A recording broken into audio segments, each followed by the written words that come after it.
नमस्कार प्यारे साथियों, आज हम इस वीडियो में बात करने वाले हैं ज्योग्राफी के 5 इम्पोर्टेंट क्वेश्चन के बारे में जो कि 2024 बोर्ड एग्जाम के लिए काफ़ी महत्वपूर्ण है। इस वीडियो में 5 ऐसे प्रश्न हैं जो कि काफ़ी बार पूछे हुए हैं। इससे पहले आपको 25 क्वेश्चन मिल चुके हैं। एक वीडियो में 5 क्वेश्चन है। इससे पहले 5 वीडियो चैनल पर अपलोड कर दिया गया है, जो कि आप नहीं देखे हैं तो उस वीडियो को देख लीजिए। उस वीडियो में आपको 4 से 5 बार पूछे हुए बहुत इंपॉर्टेंट क्वेश्चन मिलेंगे। उन सब क्वेश्चन को इग्नोर करना एग्ज़ाम के लिए भारी दिक्कत हो सकती है, क्योंकि वो सभी क्वेश्चन बार बार पूछे जाते हैं। ज्योग्राफी में 30 से 40 क्वेश्चन है जो कि काफ़ी महत्वपूर्ण है। तो इससे पहले 25 मिल गया है, ये आज 26 से 30 तक कराया जाएगा। फिर आगे हम आपके लिए लेकर आएंगे इसी तरह के ज्योग्राफी का इंपॉर्टेंट क्वेश्चन और ला भी रहे हैं। इससे पहले 25 क्वेश्चन 5 वीडियो में है, वो आप जाके देख सकते हैं अगर नहीं देखे हैं तो वीडियो को शुरू करते हैं बिना देरी करते हुए। देखते हैं 26 नंबर का क्वेश्चन क्या है। 26 नंबर क्वेश्चन है, ऊर्जा के नवीनीकृत तथा अनवीनीकृत संसाधनों में अंतर स्पष्ट करें। ये क्वेश्चन 2017 के बाद 2020 में पूछा गया, यानी 3 साल के बाद पूछा गया है। यह इससे ही इंपॉर्टेंट क्वेश्चन है जो 3 साल 4 साल 5 साल के बाद पूछा जाता है। तो क्या है ये, ऊर्जा के क्या अंतर है ऊर्जा का नवीनीकृत और अनवीनीकृत में। तो पहले हम देखते हैं ऊर्जा का नवीनीकृत संसाधन में। नवीनीकृत में है सौर ऊर्जा, पवन ऊर्जा आदि ऐसे ऊर्जा स्रोत होते हैं जो समाप्त होने वाले नहीं हैं। ऊर्जा का जो नवीनीकृत स्रोत है वो कभी समाप्त नहीं होता, कितना भी उपयोग कर लिया जाए वो कभी समाप्त होने वाला नहीं है। ये ऊर्जा नवीनीकृत साधन है, यानी इनका हम बार बार उपयोग कर सकते हैं, अतः ये अपरंपरागत ऊर्जा स्रोत कहलाते हैं। इसे क्या कहा जाता है, अपरंपरागत ऊर्जा स्रोत कहा जाता है।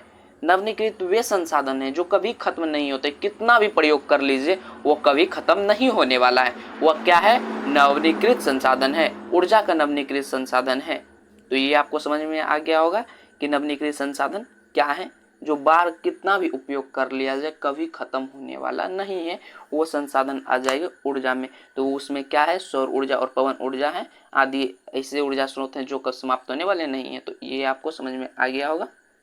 और इस स्रोत ऊर्जा का जो नवीनीकृत स्रोत है उसे हम क्या कहेंगे, अपरंपरागत ऊर्जा स्रोत कहेंगे। दूसरा देखते हैं ऊर्जा के अनवीनीकृत संसाधन। तो ये ऊर्जा के अनवीनीकृत संसाधन जो हैं, कोयला हैं, पेट्रोल हैं, प्राकृतिक गैस हैं, खनिज ईंधन है, ये सभी समाप्त हो जाने वाले हैं कुछ सालों कुछ वर्षों। ये समाप्त होने वाले संसाधन हैं, ये कभी भी समाप्त हो सकते हैं। तो जो समाप्त होने वाले साधन है वह अनवीनीकृत में आ जाता है। ये जीवाश्म ईंधन के रूप में जाने जाते हैं। क्या ये जाना जाता है जीवाश्म ईंधन के रूप में। ये सभी यानी जीवाश्म मतलब जो जीव के अवशेष से बना हुआ है। पेट्रोल जीव के अवशेष से बना हुआ है, आप जानते हैं समुद्र के किनारे से पेट्रोल निकाला जाता है, ये आपको पता है। तो ये सभी समाप्त होने वाले हैं लाखों वर्षों और लाखों करोड़ों वर्षों में बनने वाली संसाधन है, यानी इनको बनने में लाख करोड़ साल भी लग जाते हैं। ये ऊर्जा के अनवीनीकृत संसाधन है, यानी इनका हम पुनः उपयोग नहीं कर सकते हैं। ये परंपरागत स्रोत कहलाते हैं। ये क्या कहलाते हैं, परंपरागत स्रोत कहलाते हैं। इनका उपयोग हम पुनः नहीं कर सकते, एक बार उपयोग करने के बाद दोबारा इसका उपयोग नहीं कर सकते हैं। इसको बनने में लाख करोड़ साल लग जाता है और ये ख़त्म भी हो जाएंगे लाखों करोड़ों वर्ष तो नहीं। ये जल्द ही समाप्त होने वाले संसाधन है। कोयला जैसे कि बहुत कम हो गया है, पेट्रोल अभी है फिर भी, ये सभी जीवाश्म से बनते हैं। तो ये आपको समझ में आ गया होगा कि ऊर्जा का जो है अनवीनीकृत संसाधन क्या है। तो ये दोनों में आपको अंतर पता चल गया होगा। पहला अंतर ये क्या है, ये कभी समाप्त, ऊर्जा का जो नवीनीकृत संसाधन है वो समाप्त होने वाला है, यह अनवीनीकृत समाप्त होने वाला नहीं है। ये प्रकृति से प्राप्त होता है, ये जीव से प्राप्त जीव से प्राप्त होता है, यानी जीवाश्म ईंधन से होता है। ये समाप्त हो जाएगा, ये समाप्त नहीं होगा। तो इस तरह के जो पॉइंट बना के आप लिख सकते हैं, या इस जैसे लिखा हुआ है उस तरह भी एग्जाम में लिखेंगे तो आपको 2 नंबर आराम से मिल जाएगा। उसके लिए कोई टेंशन नहीं लेना है, कोई दिक्कत नहीं है। सेम भी आप लिख देंगे तो 2 नंबर मिल जाएगा। अगला क्वेश्चन देखते हैं 27 नंबर। 27 नंबर क्वेश्चन है, भू निम्नीकरण से आप क्या समझते हैं। ये क्वेश्चन देख सकते हैं आप 3 बार पूछा हुआ है, 2018, 20, 23। 3 बार अभी तक में पूछा गया ये क्वेश्चन, काफ़ी इंपॉर्टेंट क्वेश्चन है। तो भू निम्नीकरण से आप क्या समझते हैं? कृषि योग्य व्यर्थ भूमि, कृषि योग्य व्यर्थ भूमि वह भूमि जो पिछले 5 वर्षों या अधिक समय से पड़ती या कृषि रहित है, इस संवर्ग में सम्मिलित की जाती है। इस संवर्ग में क्या की जाती है? सम्मिलित की जाती है। भूमि उद्धार तकनीकियों द्वारा इसे सुधार कर कृषि योग्य बनाया जाता है। आप समझिए भू निम्नीकरण क्या है? कृषि का जो योग्य भूमि है वह 5 साल से खाली पड़ा हुआ है या उससे अधिक समय से खाली पड़ा हुआ है, यानी कृषि रहित है, उस पर कृषि नहीं किया जा रहा है, उस संवर्ग में सम्मिलित किया जाता है। उसका ग्रुप बनाया है, उसमें सम्मिलित कर दिया जाता है। और भूमि जो सुधार करता है, सुधार करने वाला होता है, इसे सुधार कर कृषि योग्य बनाया जाता है। इसको सुधार करके फिर कृषि योग्य बनाया जाता है, उस पर कृषि किया जाता है। तो ये भी आपको समझ में आ गया भू निम्नीकरण क्या है। तो अगला क्वेश्चन हम देखते हैं 28 नंबर क्वेश्चन क्या है। 28 नंबर क्वेश्चन है भारत में घटते शिशु लिंग अनुपात के 2 कारण बताइए। ये क्वेश्चन 2019 और 2021 में पूछा हुआ है कि भारत में जो घट रहा है शिशु लिंग अनुपात, उसका 2 कारण बताइए। तो हम आपको 5 कारण बता रहे हैं, क्योंकि हो सकता है इस तरह के प्रश्न हमने देखे हैं, इस तरह का प्रश्न कि कभी 1 साल में पूछा गया 2 पॉइंट, फिर 2-3 साल बाद उसमें 3 पॉइंट 4 पॉइंट पूछ लिया जाता है। तो इसलिए हम आपको 5 पॉइंट दे रहे हैं। अगर 4 पॉइंट 5 पॉइंट भी पूछा जाता है तो आप आराम से लिख पाएंगे। वैसे तो 2 पॉइंट बोला जा रहा है, 2 कारण, तो ये 2 कारण 1 2 ये 2 लिख दीजिए, हो गया। फिर हम आपको 5 बता रहे हैं क्योंकि ये 2-3 साल के बाद रिपीट करके 2-3 ज़्यादा पूछ लेते हैं। 4 पूछ सकते हैं, 5 पूछ सकते हैं, या 3 पूछ सकते हैं, या 2 भी पूछ सकते हैं। तो उसके लिए ये पूछे जा सकते हैं, इसलिए हम आपके लिए 5 पॉइंट लेकर आए हैं। तो लिख देना है उत्तर में, भारत में घटते शिशु लिंग अनुपात के निम्नलिखित कारण है। अब क्या क्या कारण है वो पॉइंट बना के लिख देंगे। पहला है भ्रूण हत्या कारण शिशु लिंग अनुपात घटते जा रहे हैं। भ्रूण हत्या में के कारण जो है शिशु का लिंग अनुपात घटता जा रहा है। दूसरा है स्त्रियों में अशिक्षा भी लिंग अनुपात में कमी का एक कारण है।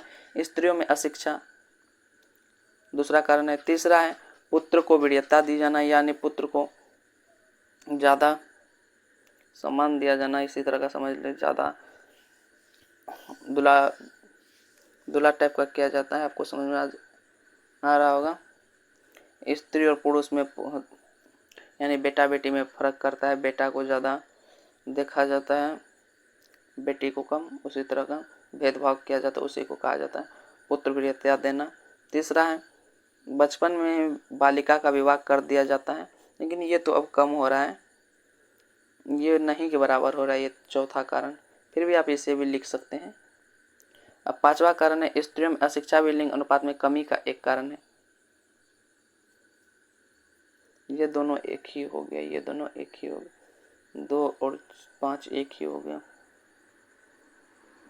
4 कारण है, और सब भी आप बना के लिख सकते हैं कि बेटा और पुत्री में ज़्यादा पुत्र को वरीयता दी जाती है, इस तरह से भी आप लिख सकते हैं। इस वैसे तो 2 ही पॉइंट बोला जा रहा है, फिर भी 5 पॉइंट 4 पॉइंट आपके लिए लाए थे, तो उसके लिए तो समझ में आ गया होगा। 29 नंबर क्वेश्चन है निवल बोया गया क्षेत्र तथा सकल बोया गया क्षेत्र में अंतर स्पष्ट करें। ये क्वेश्चन 2019 के बाद 2021 में पूछा हुआ है। तो देख सकते हैं आप कितना इंपॉर्टेंट क्वेश्चन है। अभी तक में जो 30 क्वेश्चन कराया गया है काफ़ी इंपॉर्टेंट है। 3 बार पूछा हुआ है, 2 बार पूछा हुआ है, 4 बार पूछा हुआ है, 5 बार पूछा हुआ है, 6 बार भी एक आध क्वेश्चन पूछा हुआ है। तो काफ़ी इंपॉर्टेंट क्वेश्चन कराया गया है ये 30 क्वेश्चन। तो इन सब वीडियो को नहीं देखेंगे आप तो एग्ज़ाम में पछताना पड़ेगा, ये बात तो निश्चित है। क्योंकि ये 30 में से कम 3 से 4 क्वेश्चन तो आराम से रहेंगे, 4 से 5 क्वेश्चन, क्योंकि रिपीट होता है ज्योग्राफी में, पॉलिटिकल में भी होता है, हिस्ट्री में तो सेम वही समझ लीजिए। आप 10 साल 12 साल का PYQ देख लिए तो आपका टोटल नंबर कंप्लीट है। हिस्ट्री में सब रिपीटेड ही रहता है, 2-3 क्वेश्चन चेंज रहता है, 5 क्वेश्चन नया रहता है, नहीं तो वैसे पुराना ही क्वेश्चन हिस्ट्री में पूछा जाता है। तो उसका भी वीडियो YouTube पर अपलोड कर दिया गया और अपलोड हो भी रहा है, तो देखिए उन सब वीडियो को। और क्या बोल सकते हैं, तो ये आपको क्वेश्चन था, निबल बोया गया क्षेत्र सकल बोया गया क्षेत्र में अंतर स्पष्ट कीजिए। ये क्वेश्चन 2019 और 2021 में पूछा गया है। तो इसका उत्तर देखते हैं। देश के कुल ज्ञात क्षेत्रफल का वह भाग जो फसल उगाने के लिए उपयोग किया जाता है निबल बोया गया क्षेत्र कहलाता है। देश का जो है कुल ज्ञात क्षेत्रफल